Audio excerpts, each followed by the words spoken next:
Have you ever wondered why there's such a big delay with the game Super Smash Bros. Brawl for the Nintendo Wii?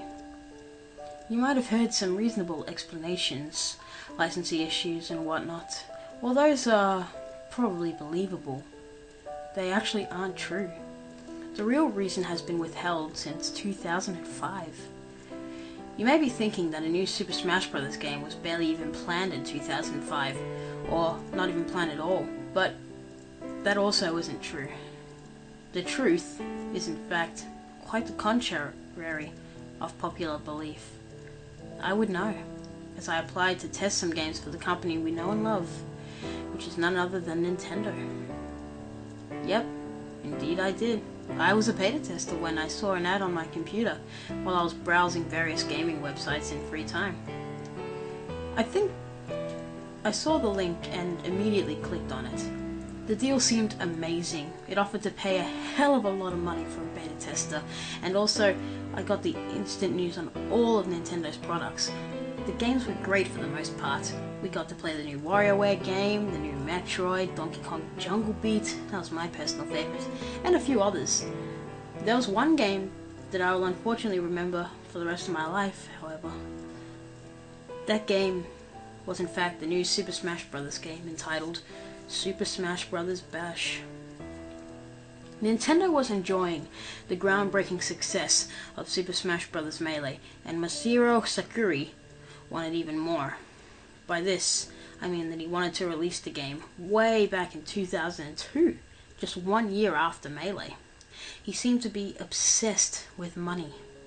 There were 3 failed attempts that were disapproved by Nintendo executives right from the start. Super Smash Bros. Clash in 2002, Super Smash Bros. Combat also in 2002, and Super Smash Bros. Pound in 2003. Then, after giving up for a short period of time, Sakurai tried again. This time, he came up with Bash, which was promised to be the best game in the series yet. I was there at the time Sakurai introduced Bash. Only several Nintendo workers, Sakurai, 3 or 4 fellow beta testers, and I were there. He introduced the game to us, having a particular shine in his eye. He popped the disc into the GameCube, placed on the giant shelf near a gigantic TV that was mounted on the wall. I picked up a display cover that he had placed on the table nearby. It didn't look like the Super Smash Bros. I knew. It looked way too dark and mysterious. The cover showed a scene of Mario, Luigi, Link, Fox, Ness, and Captain Falcon. They seemed to be running away from a large glowing black hole. Behind them was an ordinary black backdrop. Mario looked worried. His mustache was droopy, and his eyes were filled with a sort of sadness. A kind of sadness that can't really be explained in words. Luigi looked like he was about to stumble and get sucked into his death. Link looked angry, as if someone had just insulted him. Fox was the only one that looked normal. Ness might have been the most disturbing one on the cover. He was crying. His eyes were red from the tears. They rolled down his nose. He was screaming. He lost hope as he slowed down and was cruelly sucked in by the hole. But it was just a picture. It couldn't have been... It was almost too real to just be a cover art, as if this was happening right before my eyes. Captain Falcon looked nauseous. He looked like he would vomit in seconds. His face was pale, and for some odd reason I could see his eyes through his helmet. Not like you usually could. Usually you could only see the outlines, but in this picture I saw everything in perfect detail. I was starting to think about how amazingly real the design was. I put down the display. Sakurai had just turned on the game, and it started up like any Super Smash Bros. Game would. There was what seemed to be the typical Nintendo logo. It was on the screen for probably almost a full minute, and that's when I noticed weird things. Nintendo was spelled incorrectly. It was spelled Nintendo instead. Also, it was more of a maroon color rather than a promising bright red. In addition, it was tilted slightly obtuse. It looked like... I looked at the other testers and they seemed to have noticed, but I don't think the executives did. The game then started up, and instead of some kind of enjoyable epic interest song with a fast-paced cutscene, there was a harsh opera piece. Not a regular opera song either. The singers almost seemed like they were screaming. Almost everyone covered their ears except Sakurai. The executives looked angry, but they didn't stop him short of his presentation. The cutscene was nothing contrasting to that of Melee's. In fact, it was too much like it. I noticed almost no significant differences except for some new characters. I started to like the game other than the cover and the theme song. Some new characters I noticed were Wario, Waluigi, and Ridley from Metroid. My positive hopes were stripped when the gameplay kicked in though. The menu screen also looked normal, almost too normal compared to all of the other ordinary aspects of the game. It was similar to Melee's, but there was a different color scheme, which was an ugly black-brown. The other beta testers and I stepped up to try and play the game. I gripped the controller in my hands tightly, really excited to play the new game.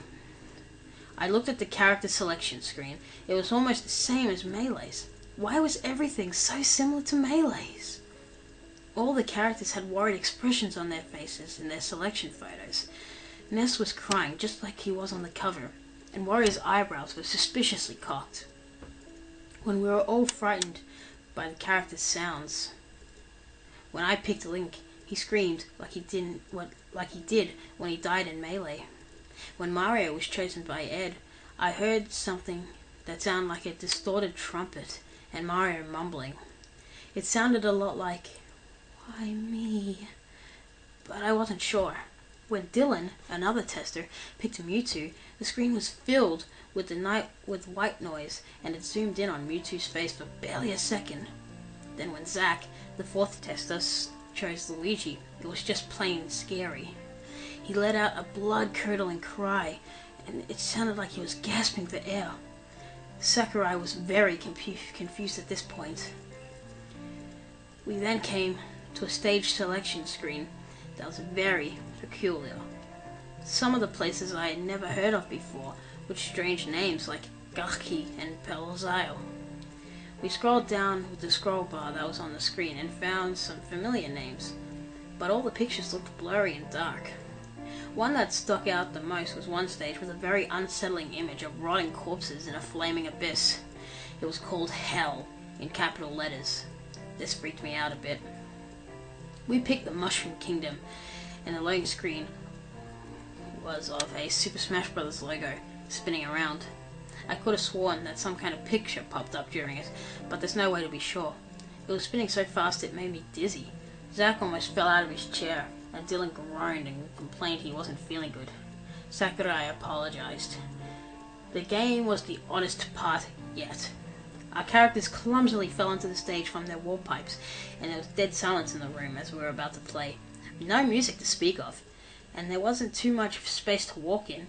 You could easily see platforms, but you couldn't jump on them. Mario tried to jump on one, but fell right through, and was falling into a gap. What happened next was horrifying. It flashed to a cutscene of Mario falling into the gap, and at the bottom of the gap was a pile of Koopa Troopa corpses, dead Yoshis, and other disgusting sights. I felt nauseous, and the executives looked so angry that I was sure that we would have to turn it off now. But we didn't have to, and I didn't question it, because I wanted that money. I need to save up for a new car, and if I quit, I wouldn't get any pay. The rest of the characters just stared at the screen in awe as Mario yelped in pain. I tried moving Link, but he wouldn't budge. Luigi was literally on the ground, mourning the death of his brother. Mewtwo looked emotionless. It was all too real for a video game. I felt Luigi's pain from losing Mario. I could feel Link's fear to move. I could feel Mewtwo's blankness. Finally, the characters resumed play, and meteors started falling from the virtual sky. Luigi was still crying, and to our astonishment, he pulled out what seemed to be some sort of a butcher's knife. What I saw next would haunt me forever. He took the knife, and he sliced open his stomach. You could see all of his innards in full detail. Blood gushed out like streams, and he looked directly into the camera. It zoomed in on his open stomach. That's when Zack lost it. He vomited right on the blue carpet and started having strange spasms in his neck and near his lips. An ambulance came and took him away. Ed refused to watch anymore. He told the executive that the deal was off and there was nothing that could reopen the discussion. I watched him walk out of the room in anger and disgust. I stayed there as Dylan stared at Luigi, removing his intestines and examining them. I'm sorry I stayed, because things only got worse. It was just me as Link and Dylan as Mewtwo. We honestly didn't know what to do. Sakurai was disgusted and didn't say anything. I looked behind me and saw that one of the three executives had fainted flat on the floor. The other two looked horrified, but they still made us play. At this point, Luigi was on the ground, laying in a pool of his own organs.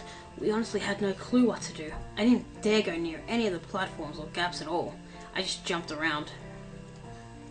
Mewtwo started to develop a strange expression of malice on his face.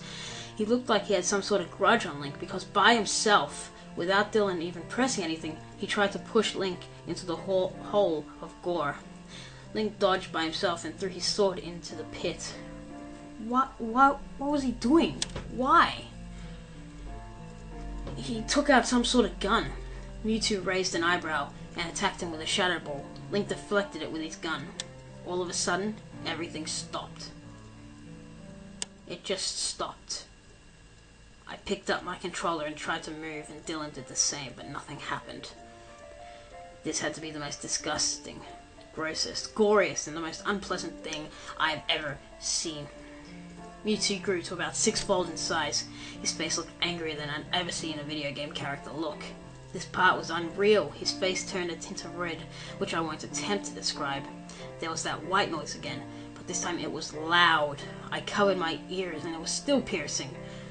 I then heard the most heart-wrenching sound ever. The screen went blank for 2 seconds, and then Mewtwo was on top of Link, with Link's gun. He pressed it against his head. The gunshot rang through what seems like the whole world. It was so incredibly loud that I think it permanently weakened my hearing. Link was making bodily noises and gurgling. He was ruined. The whole half front of his torso was blown off, his head was hanging off his body, and what was left of his neck. His legs were nowhere to be found, and his arms were covered in what looked like some sort of fluid. It was indescribable. It wasn't blood red. It was a different color. It was like a pinkish sort of color. Dylan said the first words that he said since Zack left. What is... He seemed to struggle to speak. I tried to speak too, but I couldn't. Nobody spoke at all, and we looked at Link's semi-dead body in confusion. Sakurai attempted to talk, but he just stuttered for about 10 seconds. All of a sudden, Mewtwo picked up what was left of Link and threw him into the pit. It showed an overhead view of this as Link's body fell into pieces as he was dropped. He tried to let out a yell, but all that came was a faint gurgly sound. Mewtwo looked straight at the camera as it zoomed in on him slowly for about 5 minutes. The game shut itself off after that, and as soon as it did, I exhaled in relief. Dylan looked like he was about to cry, and he did. His tears said in a shaky voice, "What the hell was that? What is this?" I shrugged slowly in disbelief. At this point, one executive left the room, and the other was still standing up. He looked like he was in a trance. Sakurai was crying in the corner of the room with his knees in front of his face. I didn't do... He was at a loss for words. We all were. We just sat there for a few minutes. No one knew what to do. After some time, Sakurai said boldly, without as heavy of an accent, "I didn't do that. That's not my game." The remaining executive told us to exit the room. Sakurai, Dylan, the executive, and I left the room. In the corner of my eye, I thought I saw Luigi's corpse. If you ever see anything of this sort on a shelf in your local game store, keep away. You don't want to go through the horror that the executives, Sakurai, Ed, Zack, Dylan, and I went through that day. I still have trouble sleeping to this day. I may never play Super Smash Bros. Again. Don't say I didn't warn you. You never found out why or how this whole thing happened. I'm not sure that someday we'll find out, but I'm sure that nothing will erase the imprint on my memory